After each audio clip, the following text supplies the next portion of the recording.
Here's your First Warn Weather Forecast First, sponsored by Anderson Collision Center. Visit driveanderson.com. Well, our temperatures are cooling off a bit now that the rain has moved in. We're down to 49 in Freeport, 51 in Rockford. We were just at 55 not that long ago.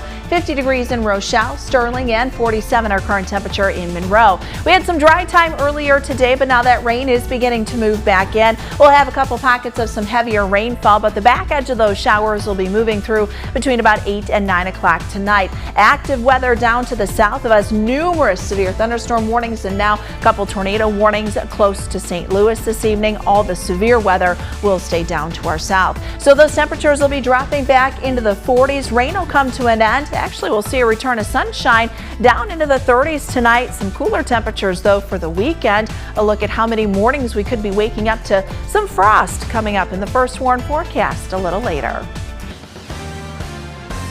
Local high school students show off their skills. The competition getting young adults interested in the trades. Plus, spreading awareness for kids in need, how local advocates are fighting to end child abuse. And local students stretch their creative legs. The project changing one adult artist's outlook on art. Live from WTVO 17. This is Eyewitness News at 5. Good evening, I'm Mimi Murphy. And I'm David Greenberg. Well, doing well in the trades takes a lot of training, years in fact, all the way from apprentice to journeyman. Today, local high school students got the chance to show off what they've learned so far. Blake Dietz was in Belvedere for the competition, and Blake, these students' skills are impressive. Yeah, they are, Mimi. Students met at the Rock Valley College Advanced Technology Center to show off their skills in welding, engineering, and more. The yearly competition, held by the Career Education Associates of North Central Illinois, looks to show students their career opportunities aren't limited by their gender or background. Harlem senior Miranda Clenz won the welding competition last year. Now, she's here as a mentor and inspiration for the next class of Harlem students. Our teacher is very strict on the idea that women are just as good, if not better, than men, and so So the whole environment has been really welcoming, and I'm finding pathways that I didn't know would be an option, and just doors are opening left and right. Clenz tells me she hopes to become a travel welder and to realize her dream of seeing the country. She already has an apprenticeship lined up. David? All right, Blake, thank you. Great to see that there. Well, a fourth victim has died from a fatal weekend crash in Rock County. According to the Rock County Sheriff's Office, the woman died this morning. Her name has not been released. Yesterday, we learned the names of the other victims. They're Jeffrey Turnaspeed, Erica Berg, and Jamie Rangetti. The crash happened early Saturday morning near Highway 12 and East County Line Road in Lima. A crash is now under investigation. Hundreds of anti-abortion advocates took to the streets of Springfield. It was part of the Illinois March for Life. They voiced their opposition to a bill that would make a change to the Illinois Human Rights Acts, adding discrimination based on reproductive health care decisions to the definition of unlawful discrimination. That includes decisions about birth control, assisted reproductive technologies, and whether to continue or end a pregnancy. Abortion rights have no place as part of Illinois' human rights protections. All of us here today should have the right to compassionately and freely protect life. Another bill they're opposing would make assisted suicide legal in Illinois for people who are terminally ill. Local advocates raise awareness for child abuse prevention in the state line. The 17th Judicial Circuit Family Violence Coordinating Council held their annual Hands Around the Courthouse ceremony today. The event recognizes the people and organizations that work daily to fight child abuse and neglect. For the first time, the Blue Bow Champion for Children Award was handed out. Organizers hope the community standing together will finally end child abuse. And that community takes a community of professionals.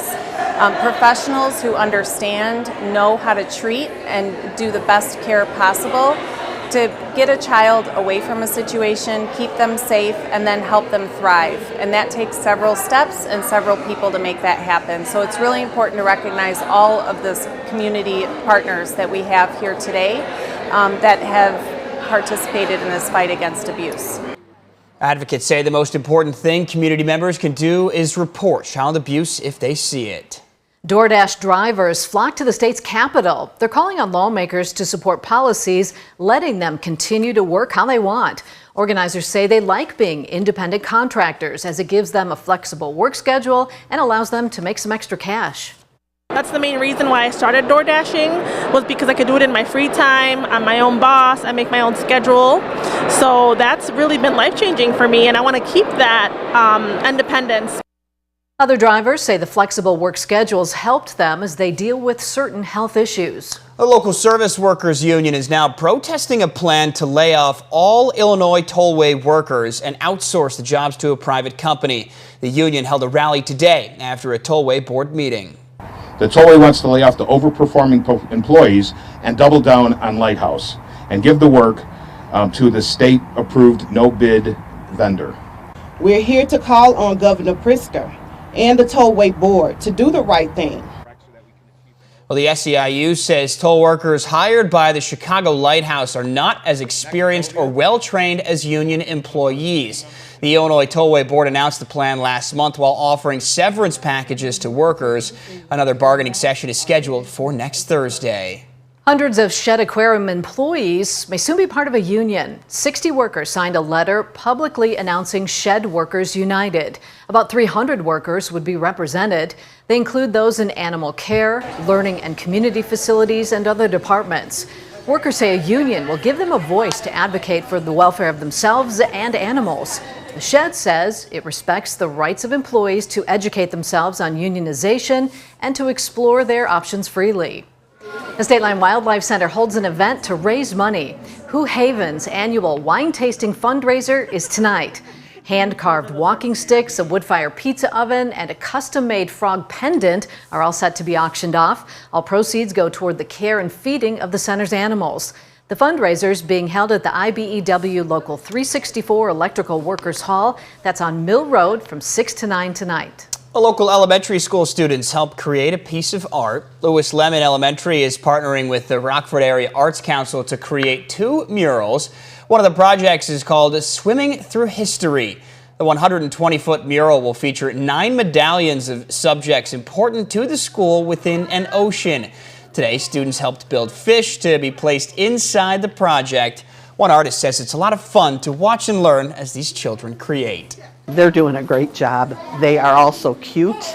It's nice to work with kids because their artistic filters aren't developed yet like they are with many adults. They have no inhibitions and they do crazy things, amazing things, and it causes me as an artist to expand myself and what I think about. I'm sure their imaginations were running wild there. The mural is expected to be installed at the end of May. Former President Donald Trump's campaign stalled by his New York trial. Up next, this comes as President Biden gets endorsed by another candidate's family. And coming up at 6, a local Chamber of Commerce holds a special ceremony. The new leaders working to create positive change in the Forest City. Our temperatures this afternoon stayed in the 50s thanks to the cloud cover. Now we've got some rain showers moving in, thunderstorms down to the south. Find out how long the rain will stick around as we look through the night tonight. Coming up in the first warn forecast a little later.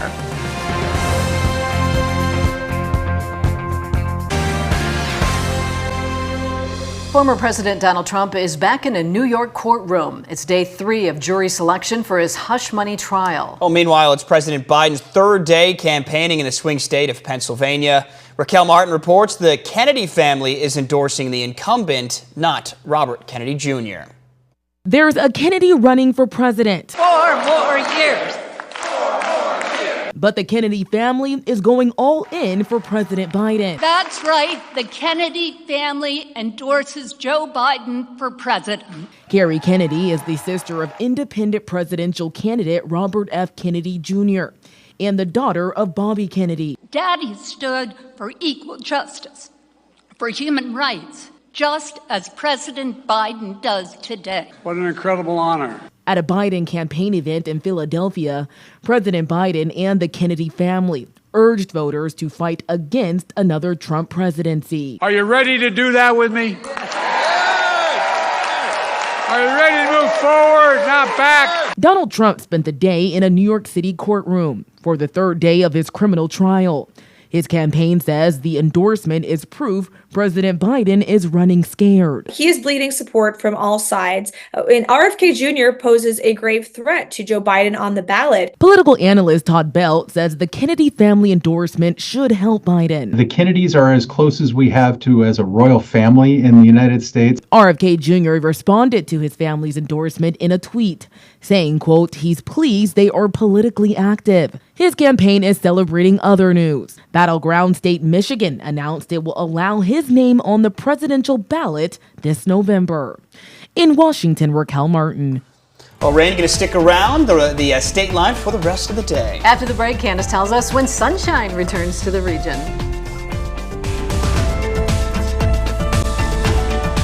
Now, your first warned weather forecast from Chief Meteorologist Candace King. Well, we've got some rain showers moving in, may even hear a couple rumbles of thunder, but severe weather staying down to the south of us here this evening. We take a live look with our SkyTrack camera out in Rochelle, looking to the north and northwest, the rain coming down, visibility down with that as well. So we'll have some pockets of some heavier rainfall coming through here over the next couple of hours, but you see some of that steady rain back to the west and southwest. This will be moving out between about 8 and 9 o'clock this evening, and after that, things will become a little more dry. Now, we've got some stronger thunderstorms, severe thunderstorms further down to the south of where low pressure currently sits right now, just to the northwest of St. Louis. In fact, a line of severe thunderstorms with numerous severe thunderstorm warnings, and now starting to see several tornado warnings too, just north of St. Louis. In fact, one of our cameras down in St. Louis, this is just to the northwest. The picture has changed quite a bit just within the last 5 minutes that we've looked at this. This is northwest of St. Louis, so this is the St. Louis airport. You can see this thunderstorm coming in. This area right now is in the severe thunderstorm warning. Lots of lightning and the heavy rain coming in too. So they've got a pretty active couple hours coming in as that line of severe thunderstorms moves through. And you can see why we've got the severe thunderstorms to our south. Temperatures in the 80s and the 70s. Here's where that low pressure system sits, just to the northwest. We are on the cooler side of things, so we've had a cool northeasterly breeze. Now that low will move to the east, so it will not bring any of that warmth northward here tonight. But as I mentioned, there could be a rumble of thunder or two. No severe weather expected for us locally. 49 our temperature in Freeport, 51 now in Rockford. We're 50 in Rochelle and Dixon. Same thing in Sterling and out in Poplar Grove. Our weather watcher Terry down in Genoa this last hour, 54. North wind at 9 miles per hour. Had just under a 1/10 of an inch of rainfall. So we'll add on to that another 1/10 at most, maybe a 1/4 of an inch of rain from what comes through here through the 8-9 o'clock hour. But notice as we get to this evening, so as we get to sunset, most of the rain will be moving out. We'll begin to clear out our skies here as we go through the night. This will allow our temperature to drop back into the 30s. So tomorrow we will see some sunshine. Cloud cover comes back in for some for the afternoon, but the wind will pick up. You'll notice our wind speed increasing tomorrow, gusting from the northwest at around 30 to 35 miles per hour. We'll still maintain a wind tomorrow night, so I think that'll limit any widespread frost. Some patchy frost will be possible when you wake up Saturday morning. A mix of sun and clouds Saturday afternoon, as temperatures will be on the cooler side of things, upper 40s, low 50s. So that's kind of our coolest day out of the next 7. We'll see clear skies going in Saturday night and then into Sunday. And I think Sunday morning and Monday morning hold a better chance to get some frost coming in. So additional rainfall, notice it's not much. As I mentioned, a 1/10 up to a 1/4 of an inch of rain. Tonight, temperatures will drop down to 37 degrees underneath a mostly cloudy sky. Some clearing will take place late. Winds will pick up tomorrow. We're up to 56 for tomorrow afternoon. It'll be windy with that west-northwesterly wind, gusting at times at around 30 to 35 miles per hour. Here's what the next 7 days look like. 52 on Saturday, down to 32 Saturday night. So could be close to if we do hit 32, we'll be right at freezing. A couple of the cooler spots may get a degree or two below that. 58 on Sunday. Sunday looks like a pretty decent day, even though we're just a smidge below that average. We'll be climbing. Temperatures by Monday, Tuesday are in the 60s. We'll have to watch our storm potential again Tuesday. Right now, severe threat maybe a little further to the north where low pressure sits, but we'll keep an eye on Tuesday, and then we'll just drop the temperatures a bit as we head into next week. All right, Candace, thank you. Reagan Holgate's in next with sports. One Rockford native and former Wisconsin guard is taking his talents to the Big 12. Plus, the Bulls fighting for a playoff spot may have to do it without one of their top defenders. Now, sports with Reagan Holgate. Rockford native and Wisconsin standout AJ Storr became one of the most sought-after perimeter options when he entered the transfer portal in late March. And today it was announced that the 6'7" wing has committed to Kansas. Storr chose the Jayhawks over a list of other suitors that included Illinois, Arkansas, and Texas. He was a second-team All-Big Ten selection after averaging over 16 points and 3 rebounds per game in the regular season with the Badgers. Kansas has completely revamped their perimeter group. Storr is now the third transfer addition for the Jayhawks. Now, the Bulls might have to face the Miami Heat without their best defender. Alex Caruso suffered a, quote, significant left ankle sprain last night in their play-in tournament win against the Hawks. But after further evaluation today, the swelling has reduced, making his availability tomorrow a game-time decision. Now, luckily, the Heat will be without Jimmy Butler, as he's expected to miss several weeks with an MCL injury. But even in his absence, that doesn't make this road matchup any easier for Chicago. The Bulls are fighting for a spot as the 8th seed in the East playoffs. The Caitlin Clark fever is rising, and much has been made of her WNBA salary. Luckily for the #1 WNBA draft pick, Nike has her covered. Clark is expected to receive her own signature shoes as part of a deal that is worth up to $20 million. According to The Athletic, Under Armour and Adidas also made sizable offers to Clark. This endorsement is one of several for her. The others include Gatorade and State Farm.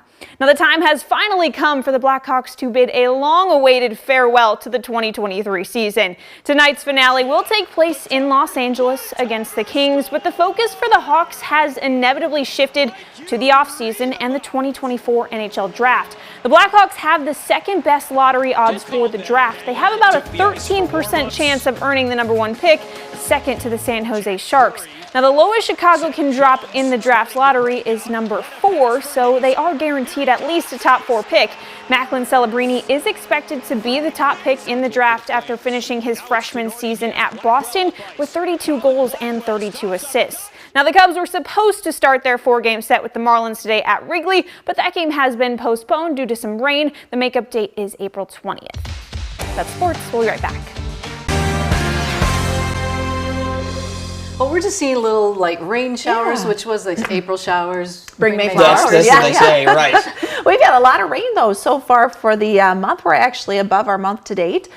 We've had just under 3 inches of rainfall so far. Wow. So it's been quite a bit, that has come in for the month of April. So we're going to see those rain showers continue for the next few hours. We'll take a look with our first WARN interactive radar. That's brought to us by Rockford Glass and More. The showers will be moving through. We'll see these end once we get to about the 8-9 o'clock hour, and then our skies will actually begin to clear out here once we get into the overnight. This will allow our temperatures to drop back into the 30s here. Tomorrow we do see a return to sunshine. Unfortunately, we've got wind that'll pick up for tomorrow afternoon, 56.